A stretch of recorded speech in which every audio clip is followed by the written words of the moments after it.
Bonjour, je m'appelle Jean-Benoît Gambé et j'ai comme mission de développer une finance au service de la nature et de l'homme. La nature produit des éléments et des services essentiels aux êtres humains. Notre survie en dépend. Pourtant, l'activité humaine menace la biodiversité. Nous avons besoin d'une action mondiale pour infléchir la courbe de la destruction de la nature, protéger notre capital naturel et assurer l'avenir de l'humanité. Je suis convaincu que le secteur financier peut avoir un impact positif pour aider à protéger, préserver, conserver et à restaurer la nature dans l'intérêt de la société tout entière. Dans ce podcast, j'invite des femmes et des hommes qui se battent quotidiennement pour changer les choses et qui mettent la préservation de l'environnement au cœur de leurs décisions d'investissement ou au cœur de leur mission. Dans ce nouvel épisode, j'ai l'immense plaisir et la chance de recevoir Alexandre Rambaud, maître de conférence à AgroParisTech, co-responsable de la chaire comptabilité écologique et chercheur au CIRED. Dans ce podcast, Alexandre nous explique pourquoi il est nécessaire de développer un outil de comptabilité qui prend en compte l'impact des entreprises sur leur environnement. Il nous présente une méthode qu'il développe, la méthode CARE. Dans cette méthode CARE, les éléments socio-environnementaux, comme la nature ou le capital humain, c'est-à-dire la santé des salariés, sont considérés dans la comptabilité comme une dette. Je m'explique. Dans la comptabilité classique, une entreprise fonctionne avec de l'argent qu'on lui prête, la dette. Le modèle CARE prend l'hypothèse que l'entreprise fonctionne aussi grâce à l'environnement qui l'entoure ou grâce à la santé de ses salariés. Comme avec une dette d'argent classique que l'entreprise rembourse à ses créanciers, l'entreprise devrait rembourser la nature en développant des projets de protection de l'environnement par exemple, ou rembourser la santé des salariés par la formation ou le service de bien-être, pour que la nature comme les salariés soient dans le même état qu'avant d'être utilisés par l'entreprise. C'est un exemple de sujet développé par la comptabilité écologique qu'Alexandre présente dans ce podcast. Si comme moi vous aimez les sujets environnementaux et que vous avez quelques bases en comptabilité, vous risquez vraiment d'être passionné par le discours d'Alexandre. Je vous souhaite une excellente écoute. Bonjour Alexandre, merci beaucoup d'avoir accepté mon invitation. Je suis ravi de te recevoir aujourd'hui. Est-ce que tu peux te présenter s'il te plaît ? Alors bonjour Jean-Benoît, je suis moi-même ravi de pouvoir participer à ce podcast. Alexandre Rambaud, je suis maître de conférence à AgroParisTech, chercheur au CIRED qui est le Centre international de recherche sur l'environnement et le développement et chercheur associé à l'Université Dauphine. Je suis également co-responsable de la chaire comptabilité écologique qui est partagée entre AgroParisTech, Dauphine et l'Université de Reims. Et aussi membre de la mission climat et finances durables de l'autorité des marchés financiers. Et j'ai le plaisir d'être aussi co-directeur du département. Et alors, qu'est-ce que tu fais concrètement ? Donc, je fais de la recherche et de l'enseignement autour de la comptabilité écologique, en lien avec la finance durable, l'économie durable et des enjeux, on va dire, d'éthique environnementale. Dans ce cadre-là, notamment, je co-développe et co-théorise un modèle comptable, une théorie comptable, en fait, qui s'appelle CARE, qui signifie Comprehensive Accounting in Respect of Ecology, donc comptabilité intégrative dans le respect de l'écologie. Et alors, est-ce que tu peux nous expliquer qu'est-ce que c'est que la comptabilité écologique ?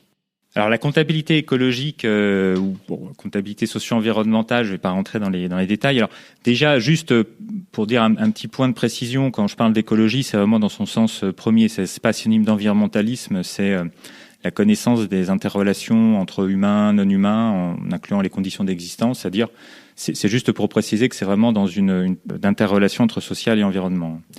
Donc la comptabilité socio-environnementale, elle est née près dans les années 60, fin des années 60. Avec une réflexion sur le fait que, à un moment donné, l'économie ne pouvait plus ne pas intégrer les enjeux socio-environnementaux. Il y a eu des répercussions, du coup, sur aussi la comptabilité d'entreprise. Et depuis, on a un certain nombre de réflexions à la fois académiques, institutionnelles, professionnelles, sur comment intégrer ces enjeux. C'est ça la pierre angulaire pour réorienter les modèles d'affaires, parce que la comptabilité, c'est le langage des organisations. On pourra revenir dessus, justement, sur pourquoi l'enjeu comptable. Mais c'est ça l'idée, c'est que c'est vraiment le langage, la colonne vertébrale, le cadrage des informations de l'entreprise. Donc, à minima, si la comptabilité ne change pas, il ne faut pas s'attendre à ce que l'entreprise évolue sur les enjeux socio-environnementaux. C'est ça l'idée. Et donc après, il y a beaucoup de controverses sur comment y arriver. Il y a beaucoup encore une fois, de recherches sur la façon de se saisir de cet enjeu pour arriver vraiment à une entreprise durable. Et alors aujourd'hui, tu peux nous donner un exemple de qu'est-ce qui ne marche pas dans la comptabilité actuelle, pourquoi il faut la changer ou pourquoi il faut la modifier ? Comme exemple, Quand on regarde les normes comptables, qu'elles soient donc à un niveau national, en France, on est sous les normes comptables de l'autorité des normes comptables qui s'appelle le plan comptable général, ou au niveau international sur ce qu'on appelle les IAS, IFRS, c'est-à-dire les IAS et International Accounting Standards et IFRS International Financial Reporting Standards. Il n'y a quasiment aucune demande en termes socio-environnementaux. Quand je dis quasiment aucune, c'est vraiment quasiment aucune. Ce qui fait que, à l'heure actuelle, l'entreprise est incapable de décrire sa réalité socio-environnementale. Ce qui se passe, par exemple, en termes de pollution, ça n'apparaît pas dans les comptes.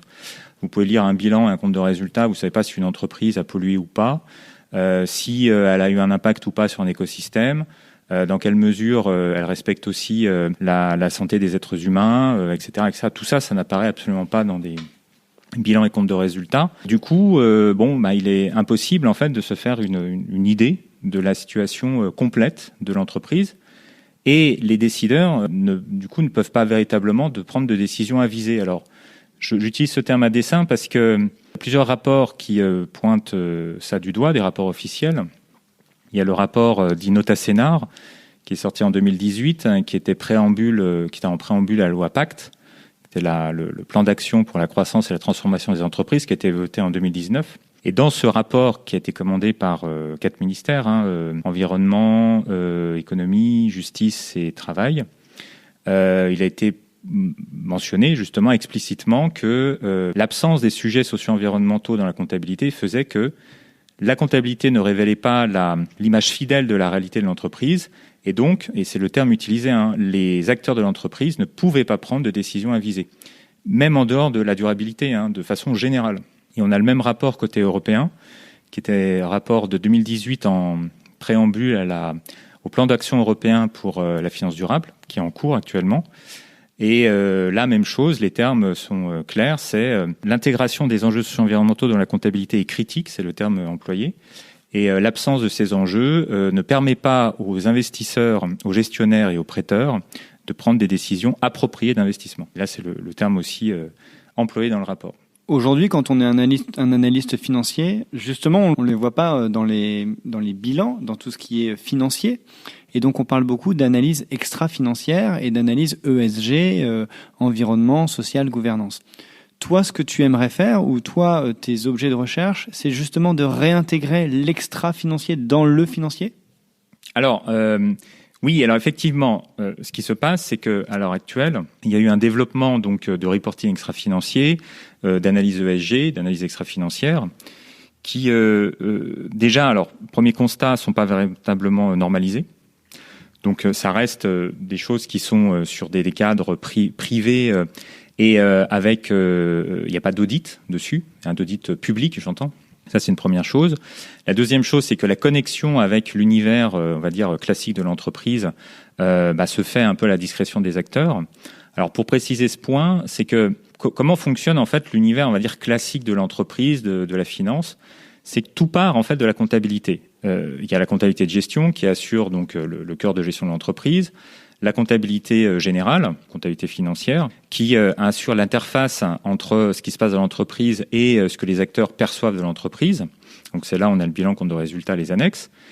Et ensuite on fait des analyses financières. Les analyses financières, c'est quoi ? C'est l'analyse des documents comptables. C'est purement ça, c'est l'interprétation et l'analyse fine des documents comptables. Et c'est comme ça qu'on structure les performances de l'entreprise. Ça reviendrait à l'idée d'aucun analyste financier de parler de performance d'entreprise, performance financière, sans avoir des documents comptables à analyser, qui sont correctement structurés et interprétables de la même façon, entre guillemets, par tous les acteurs. Et à partir des analyses financières, on fait des notations financières qui vont ensuite structurer les marchés. Donc on a un univers qui est assez cohérent. Quand on arrive sur l'extra-financier, en fait, on a des choses qui sont encore une fois pas complètement ordonnées, qui arrivent un peu à tous les niveaux, qui sont pris par certains analystes financiers qui savent pas toujours quoi en faire, qui sont pris par des acteurs indépendants, qui sont pris par des investisseurs. Donc le but, c'est en fait de réordonner ça et de dire commençons par la comptabilité. Donc faire en sorte d'avoir des comptabilités de gestion et des normes comptables qui soient totalement intégrées. donc entre financier et extra-financier. Puis après, on remonte, faire des analyses intégrées, donc véritablement avoir des analyses d'entreprise intégrées à partir donc de documents comptables intégrés, faire des notations intégrées et d'avoir une finance de marché véritablement intégrative. C'est ça l'idée. Est-ce que tu peux nous parler un petit peu du modèle CARE, justement, sur lequel tu travailles ? Oui, alors, cette ambition d'intégrativité, elle a été soulignée au niveau européen, toujours dans le rapport introductif au plan d'action européen pour une finance durable. Alors, il y a des débats, il y a des controverses véritablement sur faut-il être totalement intégratif ou continuer à avoir une séparation entre financier et extra-financier. Ça, on pourra y revenir. Ce qui se passe, c'est que, en termes de modèle intégratif au niveau international, il y en a très peu et CARE est une des seules propositions d'ailleurs. Et notamment, évidemment, on sent qu'il y a des controverses, des façons différentes d'aborder ces questions-là. Pour le dire simplement, c'est qu'à partir du moment où on commence à vouloir nouer financier extra-financier, il faut faire très très attention à ne pas, entre guillemets, financiariser la nature, financiariser les êtres humains, etc., etc. Et donc l'idée de CARE, ça a été justement de se poser la question, comment peut-on créer une sorte d'alliance entre des exigences écologiques fortes sur des bases scientifiques, collectives, et d'un autre côté, donc, avoir la possibilité d'avoir une vraie comptabilité intégrée. Donc, c'est ça la base. Et l'autre réflexion a été de dire, il y a un certain nombre de propositions qui existent en comptabilité, en économie, en finance, qui notamment renvoient à des choses qui montent en puissance sur l'internalisation des externalités, dont on entend de plus en plus parler. Je pourrais revenir dessus, sur l'intégration du capital naturel, l'investissement dans le capital naturel. Et l'idée, en fait, c'était de faire une analyse scientifique à partir de ce qu'on connaît en bioéconomie, en modèle bioéconomique, ce qu'on connaît en sciences écologiques, pour savoir si ça fonctionne, cette façon de faire. Et force est de constater qu'en fait, ça ne fonctionne pas. L'internalisation des externalités, par exemple, ne conduit pas à une véritable gestion écologique sur des bases scientifiques. On pourra éventuellement en rediscuter, mais tout ça donc a cheminé et la question a été du coup comment on fait. Et donc la porte d'entrée de CARE, ça a été de dire mais finalement comment fonctionne la comptabilité. La comptabilité, son rôle, c'est de dire on avance de l'argent à l'entreprise. Cet argent est utilisé d'une façon ou d'une autre et la comptabilité doit montrer comment on utilise cet argent pour pouvoir être en mesure de le rembourser. C'est véritablement ça le mécanisme central de la comptabilité. D'un autre côté, si on veut être sur des exigences écologiques, il faut qu'on soit en mesure de préserver des écosystèmes, préserver le climat, préserver des êtres humains, etc., etc. Et donc, pourquoi ne pas considérer que l'entreprise reçoit des avances en argent, mais reçoit aussi des avances qu'elle doit être en mesure de rembourser en termes de climat, en termes d'écosystèmes, en termes d'êtres humains. Et donc, que ce que la comptabilité est enregistrée, c'est le constat donc d'avance, c'est-à-dire de dette vis-à-vis des écosystèmes, vis-à-vis d'êtres humains, et que le chiffrage monétaire doit se faire sur la base des coûts nécessaires pour assurer ce, entre guillemets, remboursement de cette dette. Et donc, CARE, c'est ça, c'est prendre en compte donc ces avances, ces dettes écologiques, et les coûts nécessaires pour garantir qu'au final, on va pouvoir être en mesure de rembourser ces dettes.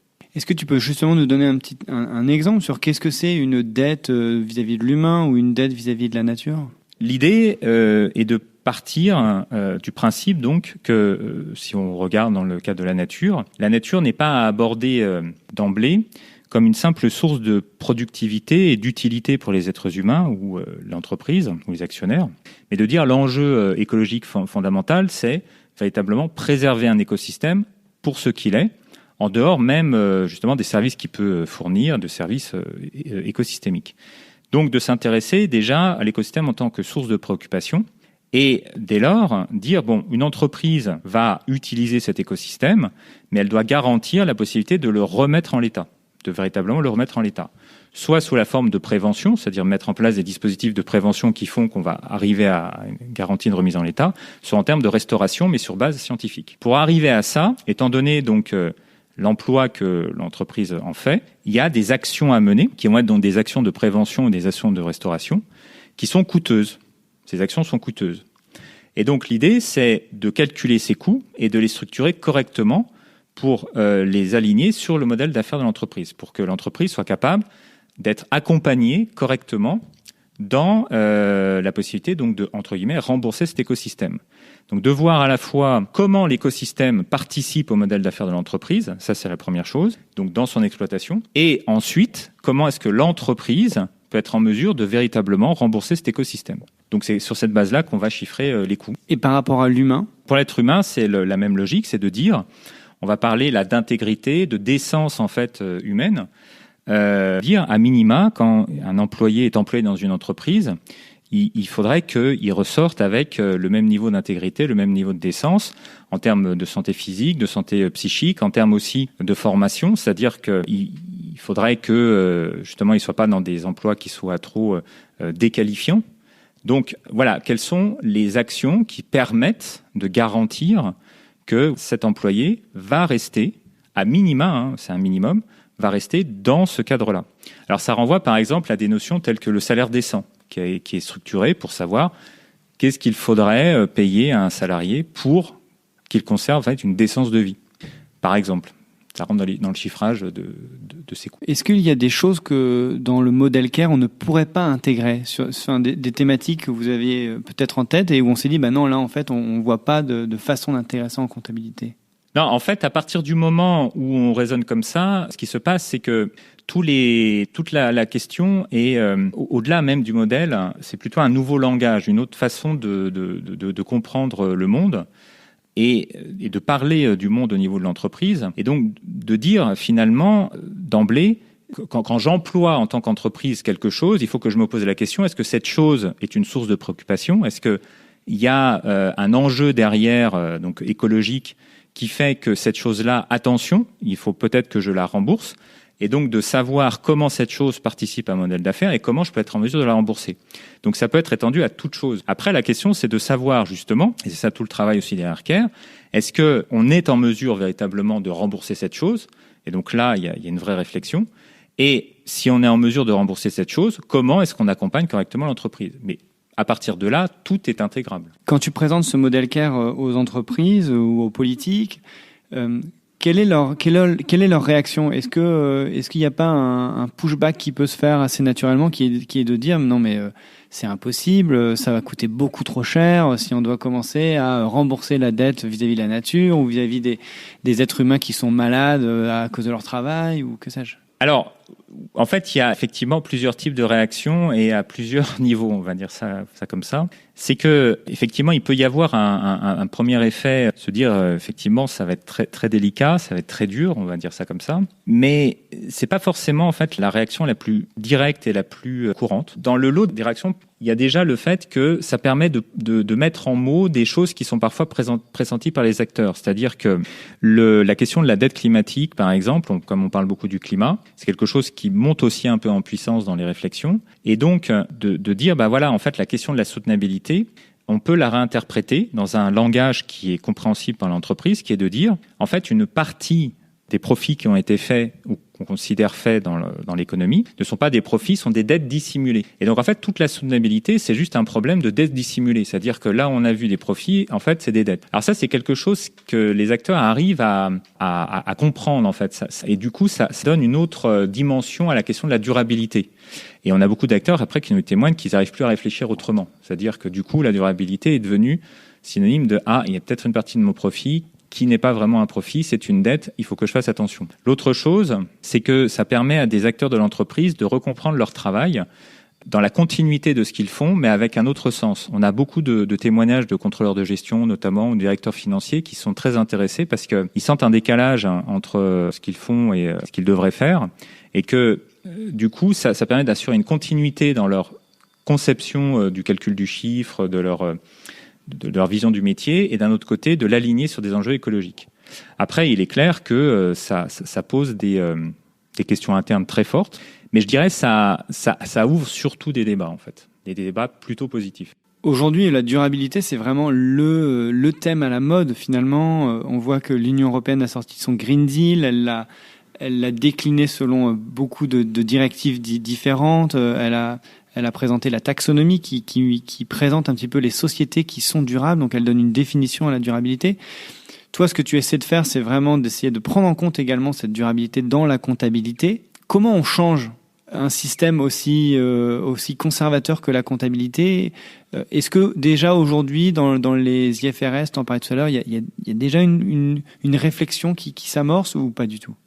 Alors, il y a des réflexions au niveau comptable. Il y a justement, monte en puissance depuis 2-3 ans des réflexions dans le champ comptable, enfin même plus que des réflexions. Et notamment a eu lieu entre l'année dernière et cette année des groupes de travail entre l'Union européenne et les États-Unis sur tout ce qui est normalisation ESG, intégrant des problématiques de reporting extra-financier pour conduire à une éventuelle normalisation comptable d'une façon ou d'une autre, avec justement des postures très différentes entre l'Union européenne et les États-Unis. Parce que là, ce qui se passe, c'est que on rentre dans des enjeux qui sont à la fois géopolitiques, avec des différences de positionnement géopolitique, et dans des enjeux aussi de différences de compréhension pratique et théorique du but de la comptabilité et du but de l'économie. Pour le dire plus clairement, il y a des différences fondamentales et profondes entre les IFRS et les normes comptables qui ont structuré l'Union européenne, enfin l'Europe continentale depuis très longtemps, depuis au moins 2 siècles.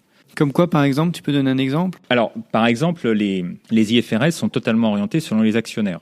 IFRS, c'est le système américain. Alors, c'est le système international. Alors, il est d'inspiration américaine, enfin des États-Unis, mais les États-Unis ne l'ont jamais adopté.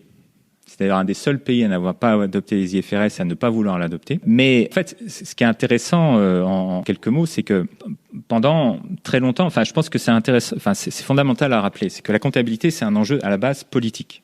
Il y a vraiment une question de qu'est-ce que l'entreprise, qu'est-ce que l'économie autour de l'entreprise et comment fonctionne une société avec ses entreprises.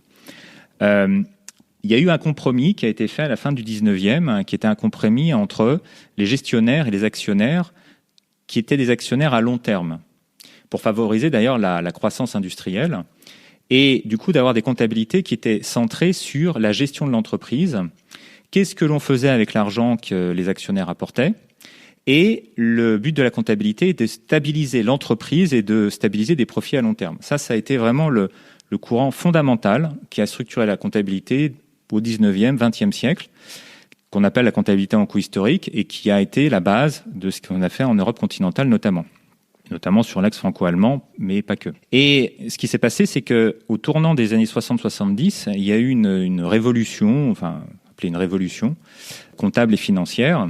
Alors en finance, on a le fameux Friedman qui était dans le coup.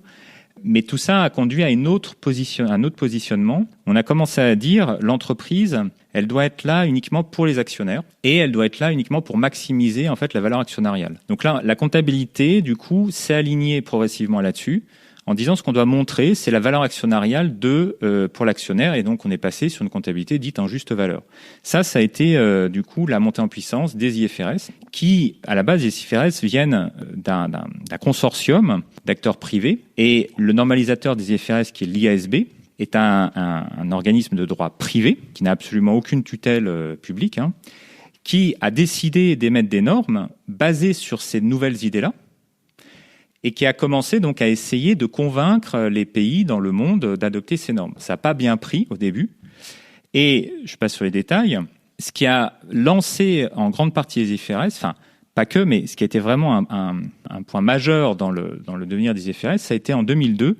L'Union européenne, après le passage à l'euro, n'arrivait pas à se mettre d'accord sur des normes comptables communes et a décidé d'adopter donc les IFRS pour les comptes consolidés des groupes cotés. Ce qui a fait que l'Union européenne est devenue la plus grande instance politique internationale à perdre sa souveraineté comptable. Puisque le normalisateur donc des comptes consolidés des groupes cotés européens est devenu en fait une instance privée basée alors à Londres mais de droit des États-Unis. C'est en fait la fondation IFRS c'est basée au Delaware et l'Union européenne donc n'a plus du tout la main sur ces normes comptables, sur donc ces comptes qui sont les comptes les plus importants, les comptes consolidés. Et là-dessus, en plus, avec une orientation qui n'était pas celle historique de l'Europe continentale. Donc là, il y a eu un point qui est un point politique très important, et c'est pas du tout étonnant qu'actuellement, dans la normalisation ESG, dans les débats actuels, reviennent de plus en plus des termes tels que souveraineté de l'Union européenne, et refus de faire ce qui s'est passé en 2002. Donc du coup, on a déjà une différence, et cette différence en fait va se marquer de façon encore plus grande quand on va passer sur l'extra-financier. Juste pour donner un exemple là-dessus, on va avoir d'un côté une logique IFRS qui s'est montée avec un consortium avec les Big Four plus d'autres instances en reporting extra-financier, qui va en fait se focaliser sur le fait que la finance durable, la comptabilité durable, c'est un nouveau marché à venir qui va pouvoir faire en fait de l'ESG un nouveau marché potentiellement rentable. L'Union européenne, je caricature à peine, qui se lance avec notamment la taxonomie ou des choses comme ça, sur l'idée que c'est la durabilité qui compte, et après on voit comment la finance peut s'aligner dessus. Tu peux revenir justement sur la différence de vision, parce que je t'ai coupé entre justement l'Union européenne et les États-Unis, en donnant peut-être un exemple. Ce qui se passe, c'est que justement sur la philosophie donc comptable, on va avoir donc d'un côté donc la comptabilité, on va dire européenne classique, et de dire ce que l'on veut montrer, la comptabilité, ce qu'elle doit montrer, c'est l'entreprise reçoit de l'argent, je gère cet argent. Et je regarde comment est-ce que cet argent passe dans toute la production de l'entreprise et comment est-ce que ça me permet de stabiliser mon entreprise et d'assurer du profit à long terme. Mais j'insiste bien sur le long terme. Dans la logique plus anglo-saxonne, je vais dire ça comme ça pour simplifier, on est dans une vision où là, l'entreprise doit justifier son existence par rapport à un investissement sur des marchés. C'est-à-dire que l'entreprise est un simple investissement parmi d'autres offert à un actionnaire. Donc, la comptabilité doit montrer en quoi l'entreprise favorise un retour sur investissement et une maximisation, en fait, de l'investissement de l'actionnaire. Et donc, la comptabilité va, en fait, considérer que l'entreprise n'existe pas comme une entité collective, mais comme un ensemble, en fait, d'actifs, un bundle of assets, qui peuvent être éventuellement complètement revendus sur le marché à leur valeur de marché. Et il va falloir voir dans quelle mesure ce que l'entreprise est capable de générer en plus de cash flow par rapport donc à la revente en petits bouts de l'entreprise. Donc, c'est capable de générer en plus ce qu'on appelle le goodwill. Donc, de maximiser le goodwill pour faire en sorte que l'actionnaire soit attiré dans cet investissement.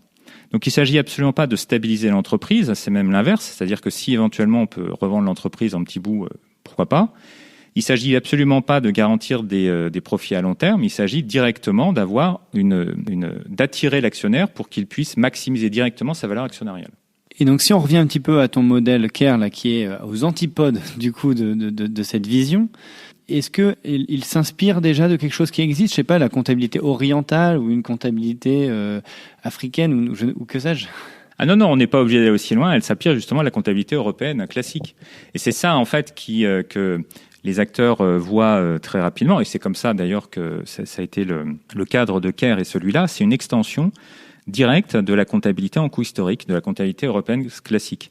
C'est-à-dire que, comme je le disais, la comptabilité standard européenne se concentre sur l'entreprise en tant qu'entité collective. Elle reçoit de l'argent et elle regarde ce qu'elle fait de l'argent et elle assure la stabilité de l'entreprise et du profit à long terme. Eh bien, ce qu'on dit avec CARE, c'est elle reçoit pas que de l'argent, elle reçoit aussi des écosystèmes, des êtres humains. Il faut regarder donc comment les écosystèmes et les êtres humains participent donc au modèle d'affaires pour assurer une stabilité de l'entité collective entreprise et des profits à long terme qui tiendront compte de la nécessité de rembourser des écosystèmes et des êtres humains en plus de l'argent. Donc c'est une extension, mais vraiment directe, de la comptabilité en coût historique. On parle beaucoup aujourd'hui de financiarisation de la nature. Qu'est-ce que ça t'inspire ? Justement, c'est exactement ce contre quoi on essaye de lutter. La financiarisation de la nature, c'est cette idée que la nature pourrait être appréhendée comme uniquement une source de productivité et d'accroissement de la valeur, alors dans le cas de l'entreprise, de la valeur actionnariale. Et justement, l'idée derrière parlait du modèle, alors je dis anglo-saxon, il faudrait faire plus, si on veut être précis, modèle en fait néoclassique, d'économie dit néoclassique. Justement, la révolution des années 60-70 s'appelait la révolution néoclassique en finance. C'est cette idée que pour expliquer le goodwill interne, c'est-à-dire l'écart entre la valeur de marché des actifs identifiables et ce que l'entreprise est capable de générer en termes de cash flow, il y a eu toute une réflexion en se disant d'où vient cet écart. Et dans cet écart, on a dit il y en a qui viennent, par exemple, il y a un écart qui vient par exemple des connaissances et du savoir que les employés peuvent apporter à l'entreprise. Si vous employez un ingénieur qui est formé sur vos machines versus une personne qui a jamais rencontré les machines que vous utilisez, il est clair que vous allez avoir un écart de cash flow au final. Excuse-moi de te couper, mais quand on parle de cash flow, c'est un peu l'écart entre la valorisation de l'entreprise et la valeur, la valeur comptable, si jamais on devait tout vendre en pièces séparées, c'est ça ? Oui, c'est ça. Alors voilà. Alors le goodwill, c'est tout à fait ça. C'est l'écart entre la valeur boursière théorique, c'est la valeur actualisée donc des flux de trésorerie disponibles, la valeur donc intrinsèque théorique. Et alors pas complètement la valeur comptable, c'est pas ce qu'on appelle la book value, c'est la somme des valeurs de marché de tous les actifs identifiables. Donc effectivement, si on revendait tous les actifs de l'entreprise là demain sur un marché.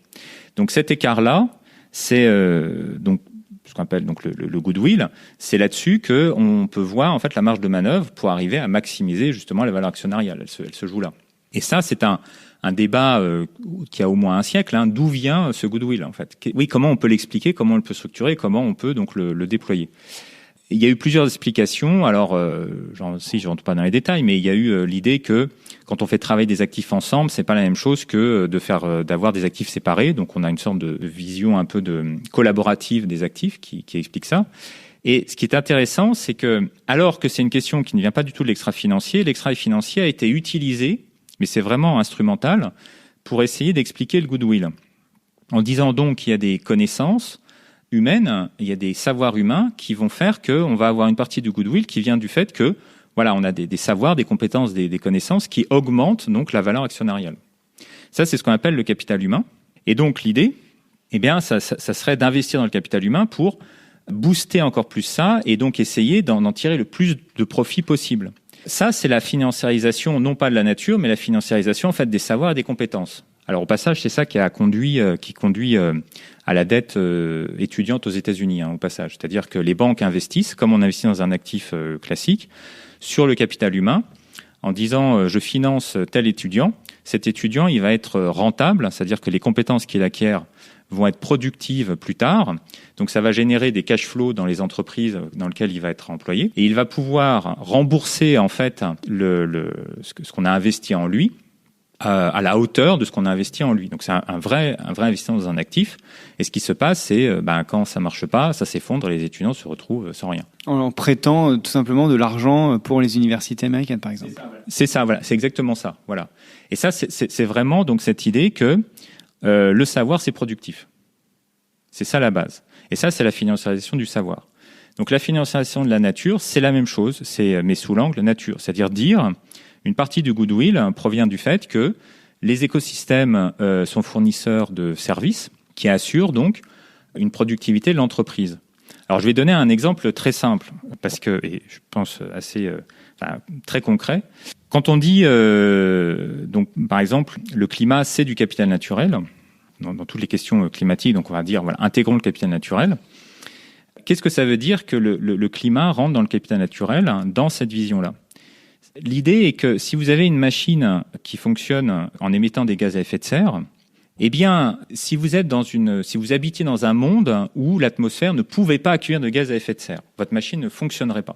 Donc, la seule chose que vous pourriez faire avec votre machine, c'est la revendre sur les marchés. Donc, le fait que vous puissiez créer des cash flows supérieurs à la simple revente de votre machine et des matières premières provient dans cette philosophie-là, dans cette vision-là, du fait que le climat assure un service productif qui est un service littéralement de polluabilité. S'il n'était pas polluable, votre entreprise ne générerait pas de cash flow, en plus de la simple revente des machines. Et donc, ce service de polluabilité, c'est une explication du goodwill interne de l'entreprise. Et c'est ça le capital naturel, dans cette vision-là. Et donc, ce qu'on va faire, c'est qu'on va essayer de maximiser, en fait, ce service, en regardant d'un côté les opportunités qui peuvent être créées et de l'autre côté, savoir le risque que ça peut faire peser à plus long terme. C'est-à-dire que, OK, sur le coup, un service donc de polluabilité, mais peut-être que dans le long terme, ça va nous revenir dessus. Donc, du coup, c'est vraiment ça, c'est prendre la nature sous l'angle de qu'est-ce que ça m'apporte comme service productif et qu'est-ce que ça peut me générer comme nouveau risque parce que ces services peuvent être à double tranchant. Ta définition est un peu consternante finalement, parce qu'on voit beaucoup justement aujourd'hui dans la finance le fait d'investir dans le capital naturel, comme quoi c'est une bonne chose d'investir dans la nature. On prend beaucoup l'exemple d'investir dans les forêts, d'investir dans des puits de carbone, etc. Est-ce qu'il n'y a pas justement, est-ce qu'on peut pas retourner cette définition à, je sais pas, à un moment donné justement pour voir que si on investit dans la nature, alors il va y avoir des effets bénéfiques justement sur la société ou sur l'entreprise. En fait, tout le problème est justement que si on prend les choses par le biais de la nature fournit des services qui sont rentables, productifs, utiles, et on va mettre des investissements pour booster ça ou contrer des risques, et on va faire en fait des analyses coûts-bénéfices. Comme on fait des analyses coûts-bénéfices pour un investissement classique, c'est-à-dire on estime donc les cash flows futurs sur des modèles à très long terme, et donc on regarde la valeur actualisée et on essaye d'avoir donc un scénario d'investissement qui maximise la valeur actualisée des scénarios possibles de cash flow. Ça c'est la base du raisonnement en investissement, justement sur base de maximisation de la valeur actionnariale. Donc si on étend ça justement à l'environnement et qu'on dit donc je fais des choix d'investissement, justement j'investis dans la nature, j'investis dans le capital humain en me disant sur des modèles même à long terme, je vais générer tel et tel cash flow, j'actualise, je regarde, tiens, en faisant ça, j'augmente mes cash flows, j'augmente ma valeur actualisée, donc c'est bon, j'investis ici, ou alors non, c'est pas bon, je désinvestis. Si on raisonne comme ça, en fait, et c'est là où j'insistais sur le fait d'avoir recours à des modèles bioéconomiques et de ne pas raisonner en silo, en fait, on a des modèles depuis les années 70 qui montrent que la gestion environnementale qui en découle n'est pas conforme à une gestion écologique.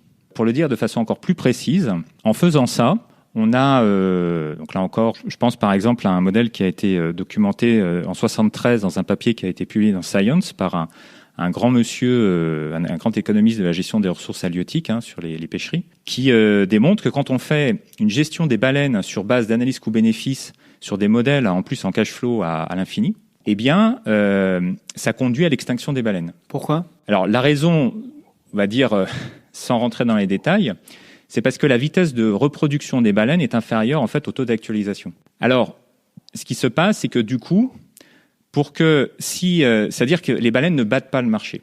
Donc il faut les tuer tout de suite pour qu'il y ait justement un retour, une rentabilité plus élevée. Ouais, c'est un peu ça l'idée. Et donc, ce qu'il faudrait éventuellement, on pourrait dire oui, mais on pourrait contourner ça en faisant des taux d'actualisation et donc, par exemple, des coûts moyens pondérés du capital qui sont évolutifs.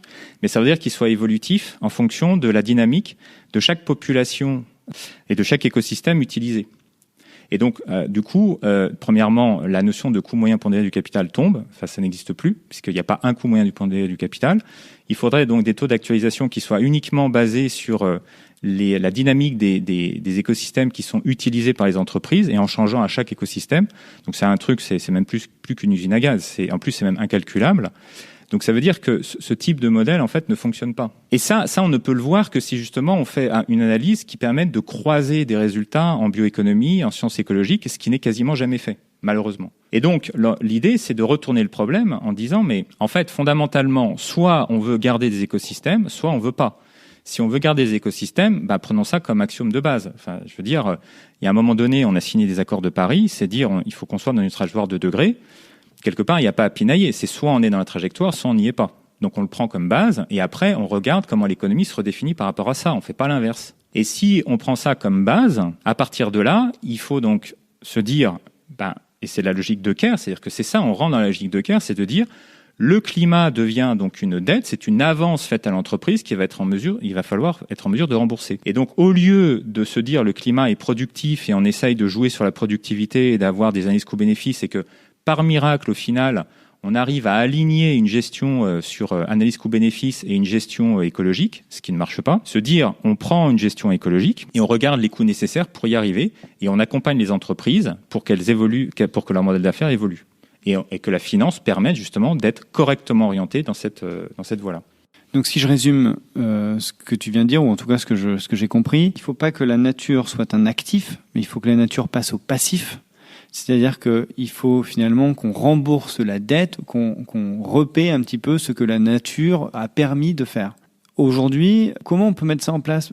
Ça me fait penser un petit peu au marché du carbone peut-être, avec des espèces de crédits carbone sur lesquels j'ai pollué, donc finalement j'ai une dette et donc je dois acheter des crédits carbone. Est-ce que finalement ça peut marcher sur des subventions que je donne ? Par exemple, je donne à des associations qui vont régénérer la nature.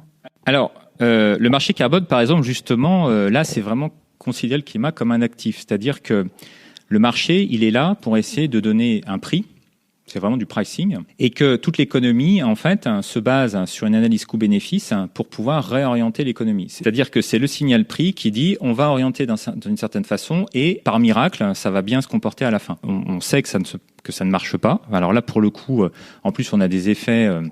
alors hormis tout ce qui est effet rebond, on a aussi ce qu'on appelle l'effet crowding out. On a plein d'effets en fait psychologiques qui font que ça marche pas. Tu peux justement nous parler un petit peu de ce marché carbone ou comment toi tu l'appréhendes dans ton système de comptabilité? Alors, ce qui se passe, c'est que le marché carbone, il est là pour justement typiquement internaliser des externalités. C'est quoi une externalité? Si je continue justement ce raisonnement sur la nature est productive et ce que l'on veut faire, c'est montrer en quoi la nature génère donc des nouveaux risques et de nouvelles opportunités pour l'entreprise, et après on fait des analyses en coût-bénéfice sur des modèles, y compris à long terme. Enfin, quand je dis à long terme, c'est potentiellement à l'infini en raisonnant en théorique. Ce qui se passe, c'est que la nature génère aussi des défaillances de marché, parce que s'il y a une entreprise qui génère des gaz à effet de serre, donc qui pollue l'atmosphère, et donc qui participe au changement climatique, ce changement climatique peut affecter le bien-être d'autres êtres humains.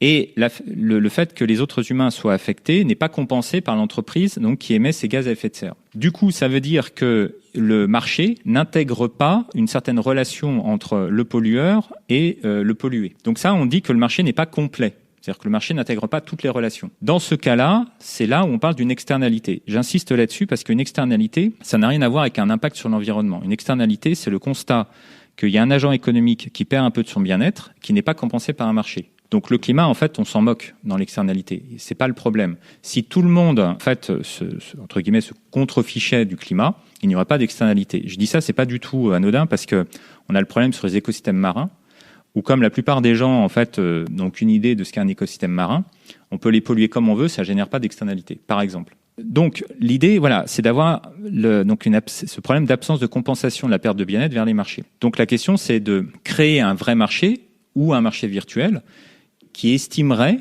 combien en fait il faudrait donc dédommager et compenser en fait la perte de bien-être des agents économiques, sans avoir réparé le problème de l'impact. C'est-à-dire que là, je dis bien, c'est de la compensation de bien-être. C'est pas un problème d'impact et de réparation des dommages causés à l'environnement. Donc c'est ça en fait que fait le marché carbone ou la taxe carbone. La taxe carbone, c'est un marché virtuel. Donc vers quoi le marché virtuel devrait converger, et le marché carbone, c'est un marché réel. Mais le but dans tout ça n'est ni de travailler sur l'impact réel, ni d'essayer en fait de dire il y a une préservation qui doit être placée au-dessus de tout et réorienter le modèle d'affaires.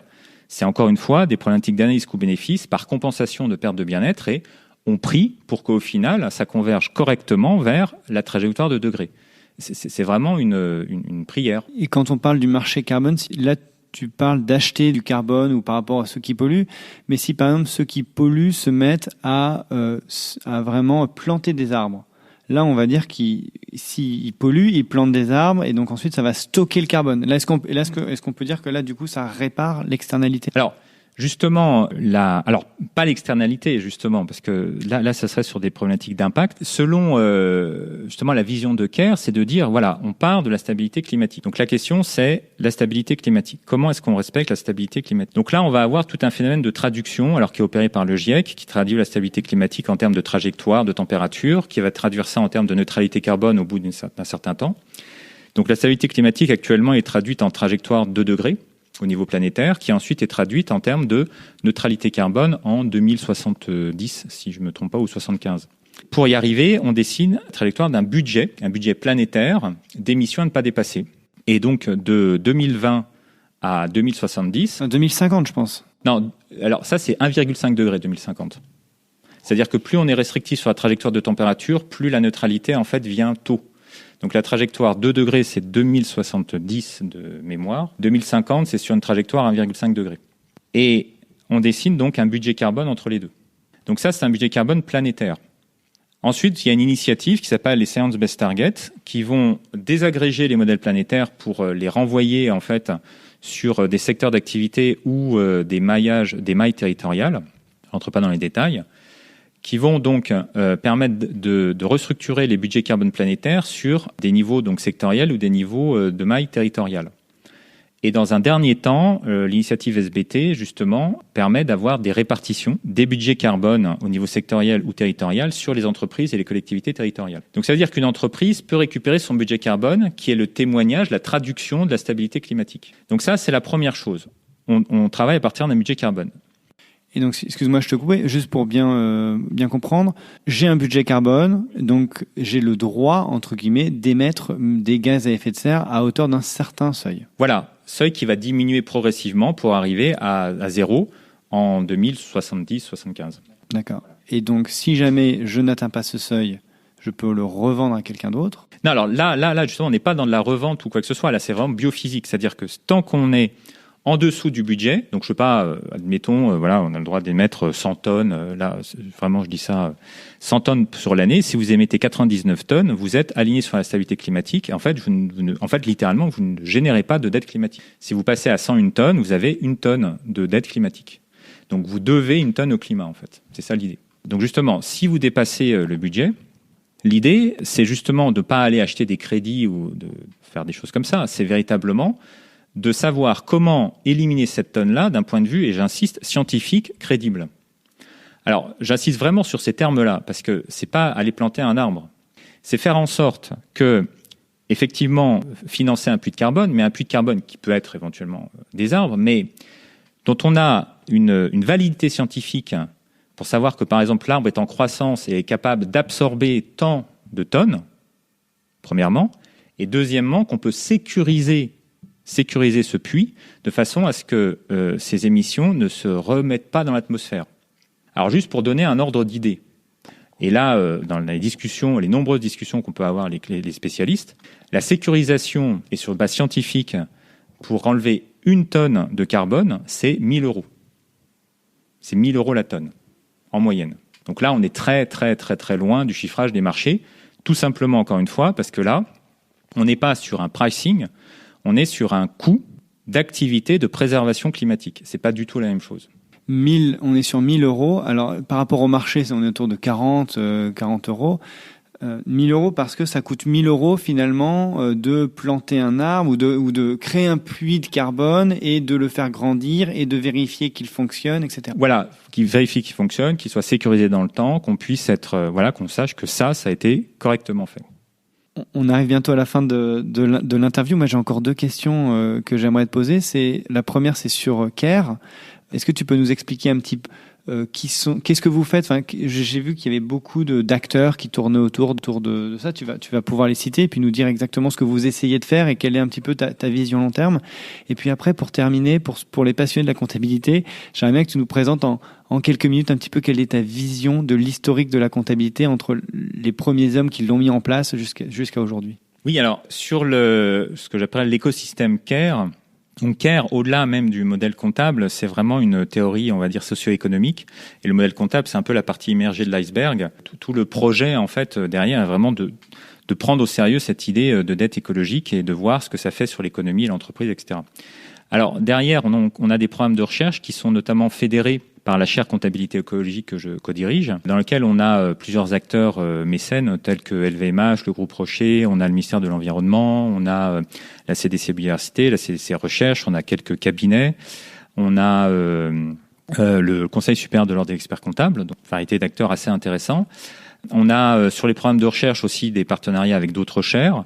On a de nombreuses thèses qui sont sur le sujet. On a aussi des expérimentations de terrain. Alors, on a des cabinets qui se sont positionnés dessus, notamment, on va le citer, le cabinet Compta Durable qui est dessus sur le modèle CARE depuis maintenant 8 ans. Et on a d'autres cabinets qui se positionnent. Donc là, sur des expérimentations, il y a une expérimentation qui vient de se terminer en région PACA avec le soutien du Haut Commissariat à l'ESS, enfin l'ancien Haut Commissariat à l'ESS et soutien de l'ADEME et de l'Institut national de l'économie circulaire. Les résultats vont être communiqués bientôt dans le cadre du secrétariat d'État à l'ESS d'ailleurs, auprès de 10 entreprises qui ont de la TPE jusqu'à la multinationale. Qui ont justement mis en place cette comptabilité CARE. Mis en place CARE, oui, voilà, tout à fait, oui. Donc 10 entreprises. On travaille avec Fleury Michon, avec Carrefour, il y a eu des expérimentations avec GRDF. Donc on commence à avoir un panel d'entreprises assez intéressant et important, avec une application à divers degrés. On a monté là très dernièrement le CERCES qui va être lancé officiellement d'ailleurs en avril, qui est le cercle des comptables environnementaux et sociaux, qui va là fédérer autour donc de la vision de ces idées derrière la dette écologique et en particulier CARE, et les acteurs, la professionnels, institutionnels, ONG qui sont intéressés. Et le CERCES accueille le centre de développement méthodologique de CARE, que je dirige et dont le but est de finaliser vraiment des guides méthodologiques avec des possibilités d'application, de formation. Donc tout ça est en cours et va arriver très rapidement. Et donc, du coup, ce que je vais te couper, du coup, l'idée, ça serait d'avoir 2 comptabilités parallèles pendant un petit moment, juste pour voir comment évolue CARE par rapport à l'autre? C'est ça, d'avoir 2 comptabilités, dont la comptabilité CARE qui peut être utilisée de façon stratégique interne à l'entreprise ou communiquée ou utilisée sous un angle ou un autre, selon ce que les acteurs veulent en faire, pour avoir aussi un dialogue autre avec les financiers, avec les financeurs, avec différents acteurs aussi. On a avec les consommateurs aussi, on a des acteurs qui sont intéressés pour renouveler un peu leur façon de structurer leur prix et un peu à la façon c'est qui le patron, des choses comme ça. Et juste pour terminer, on a aussi pas mal d'ONG qui sont derrière nous, le WWF, on collabore avec Carbone 4, et on développe aussi des projets internationaux. Et justement, là, pour revenir sur la différence des 2 comptabilités, du coup, dans une des comptabilités, quand l'entreprise va faire une action, on va dire, de régénération de la nature, donc en faisant, par exemple, en créant un espace naturel, par exemple. Dans un des cas, on va voir la dette qui diminue, donc dans la comptabilité CARE, et dans l'autre cas, on verra une subvention où on verra. Alors, c'est un peu ça l'idée. Alors, c'est de dire que dans une comptabilité, effectivement, on va d'ailleurs pas forcément voir, dans la comptabilité officielle, on va pas forcément voir quelque chose, on va même parfois rien voir. Il y aura quand même un flux d'argent si jamais il y a de l'argent qui est dépensé. Alors voilà, alors je vais donner un exemple typique que j'aime bien parce qu'on travaille beaucoup avec les agriculteurs, on travaille notamment avec le réseau Ferme d'Avenir, avec Serre France sur les contrôleurs de gestion dans les exploitations agricoles, on travaille beaucoup avec l'agriculture. Actuellement, si vous achetez de la paille pour pailler un sol, et donc ne pas laisser à nu. Ça, c'est une activité de protection du sol très importante. Ce que la comptabilité actuelle montre, c'est juste que vous avez acheté un stock. Un stock de choses, matières premières, point. Dans CARE, en fait, ce que vous allez mettre en avant, c'est que vous avez une activité de préservation. Et là, il y a une structuration très particulière. Vous pouvez voir à plusieurs niveaux, en fait, comment ça intervient dans le modèle d'affaires et ce que vous avez fait réellement avec. Voilà, ça, c'est un exemple. Est-ce que tu peux maintenant nous parler ou terminer en nous présentant un petit peu ta vision de l'historique de la comptabilité? Je ne sais pas si c'est comme ça qu'il faudrait que je la pose, mais on a organisé ce podcast, on a fait un call et tu me l'avais un petit peu présenté. J'avais trouvé ça passionnant, donc je trouvais ça très intéressant que tu la présentes en quelques minutes. Oui, en fait, et puis ça explique aussi le pourquoi du comment, de la nécessité aussi de travailler sur l'enjeu comptable. Derrière CARE aussi, d'ailleurs, on a tout un programme historique pour vraiment réaxer la compréhension de la comptabilité écologique dans cette histoire longue, voire cette anthropologie de la comptabilité, et avoir quelque chose qui soit pas juste, là j'insiste, faire du reporting avec 2 ou 3 indicateurs dont on ne sait pas d'où ils viennent, donc il n'y a aucune connexion avec l'économie, l'écologie, l'histoire, etc. Donc il s'agit de faire les choses d'un point de vue scientifique et correct. Donc ça oblige effectivement à ouvrir la boîte noire de la comptabilité et de se dire mais d'où ça vient, à quoi ça sert, qu'est-ce qu'il y a derrière, etc., etc. Et ça permet de voir l'importance de la comptabilité dans les civilisations humaines. C'est que il faut voir que la comptabilité, les premiers systèmes comptables, ils naissent avec les civilisations humaines. Au début de l'Antiquité, Mésopotamie, c'est dans la civilisation sumérienne, c'est au moment où l'homme, l'être humain se sédentarise, crée l'agriculture, l'élevage, crée les premières cités. Et il va y avoir une nécessité de gérer collectivement des champs, que gérer collectivement une cité, etc., etc. Et donc d'avoir des nouvelles formes de coordination et de coopération qui sont complexes et qui obligent à avoir une communication complexe et à dépasser des simples capacités mnésiques individuelles. C'est-à-dire qu'on ne peut pas tout faire de tête et il faut communiquer en plus. D'où la nécessité de mettre en place des institutions partagées. Donc par exemple le droit. Le droit va permettre de fonder des cités qui s'écroulent pas et qui dépassent simplement un statut d'une famille, d'un clan. Et des institutions comme justement la comptabilité. En fait, la comptabilité naît avec le droit et le langage. Il y a vraiment une cogénération qui permet de faire tenir ensemble la sédentarisation de l'être humain et le début de la civilisation. Donc la comptabilité, elle sert pour véritablement permettre des coopérations et des coordinations complexes. À l'heure actuelle, on est totalement dans cette problématique-là renouvelée, c'est-à-dire qu'on a de nouvelles coopérations avec des non-humains qui doivent être pensées, des nouvelles coordinations à mettre en place. Et c'est très intéressant de voir qu'actuellement, le droit bouge énormément en termes de droit environnemental, de droit sociétal, que le langage bouge, des termes tels que anthropocène arrivent. Et donc la comptabilité, on est exactement dans ce même mouvement. On a un peu oublié, enfin même énormément oublié que la comptabilité donc a un rôle anthropologique, a un rôle politique, mais on est en train un peu de le redécouvrir parallèlement donc à cette évolution du droit, du langage, etc. Et ce qui se passe, c'est qu'il y a eu donc une histoire politique longue, enfin même très longue de la comptabilité, sur le fait que ce que la comptabilité montre, en fait, sa première fonction dès la Mésopotamie, c'est pas de compter. La comptabilité, ça sert pas à compter d'abord. Ça sert à prendre en compte les choses, à représenter les choses. C'est-à-dire que pendant la Mésopotamie, il n'y avait pas de système de numérotation. Et ça aussi, il faut pas l'oublier, il faut peut-être le savoir, c'est que on a fait comptabilité sans compte, sans son nombre, pendant longtemps. Et l'enjeu était de représenter le monde. Donc déjà, la première fonction de la comptabilité, c'est comment on représente les choses. Et la comptabilité véhicule des représentations que les acteurs, en fait, intègrent de façon implicite dans leur conception des choses. À partir du moment où systématiquement vous dites et vous véhiculez l'idée que la nature c'est un actif, et bien d'un seul coup, progressivement, vous allez avoir l'idée, oui, la nature, c'est productif. Voilà, on peut pas voir les choses autrement. Si vous commencez à dire la nature, c'est une dette, vous avez un autre rapport, en fait, qui commence à s'instaurer, en fait, avec les choses. La deuxième fonction de la comptabilité, là encore, c'est pas compter, c'est être responsable, être comptable de ses actes. Et d'ailleurs, dans les langues indo-européennes, le mot comptabilité est toujours associé au mot responsabilité. Et donc, la fonction de la comptabilité, c'est de garder des traces pour savoir qui a fait quoi, quelles sont les redevabilités, quelles sont les responsabilités. Et c'est pour ça que la comptabilité a toujours été associée au droit et pas à l'économie, historiquement. Et là encore, on est dans ces enjeux actuellement de redevabilité. Être comptable envers la nature, envers les êtres humains, ça veut dire quelque chose.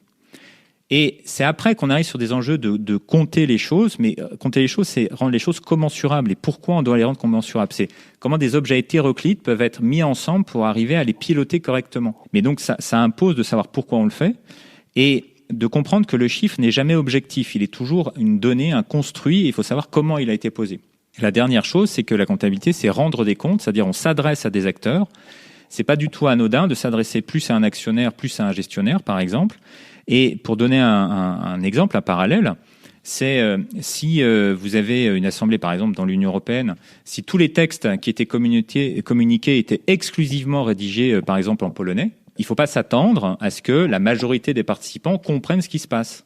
Et c'est exactement ce qui se passe aussi en comptabilité. Vous rédigez une comptabilité qui est adressée exclusivement aux actionnaires, par exemple, selon les IFRS. Il ne faut pas s'attendre à ce que, véritablement, les autres acteurs arrivent à comprendre, en fait, ce qui est en train de se passer. Merci beaucoup, Alexandre, d'avoir accepté mon invitation et puis d'avoir répondu à toutes mes questions. À bientôt. Merci beaucoup pour cette invitation. C'était avec grand, grand plaisir. Je remercie une nouvelle fois Alexandre Rambaud, maître de conférence à AgroParisTech, pour cet échange extrêmement riche. J'ai maintenant compris que l'absence des sujets socio-environnementaux dans la comptabilité implique que la comptabilité ne révèle pas une image fidèle de la réalité de l'entreprise, et donc que les acteurs de l'entreprise, comme les investisseurs ou les actionnaires, ne peuvent pas prendre de décisions avisées. Grâce à Alexandre, j'ai compris aussi l'importance de changer notre façon de comptabiliser les choses pour pouvoir les mesurer. Si vous voulez m'aider à faire connaître ce podcast, vous pouvez le noter 5 étoiles et vous pouvez aussi cliquer sur le bouton s'abonner pour recevoir automatiquement les prochains épisodes. N'hésitez pas à me contacter si vous avez des idées d'invités ou des thématiques que vous aimeriez que j'aborde. D'ici la prochaine interview, prenez soin de vous, des autres et de la nature.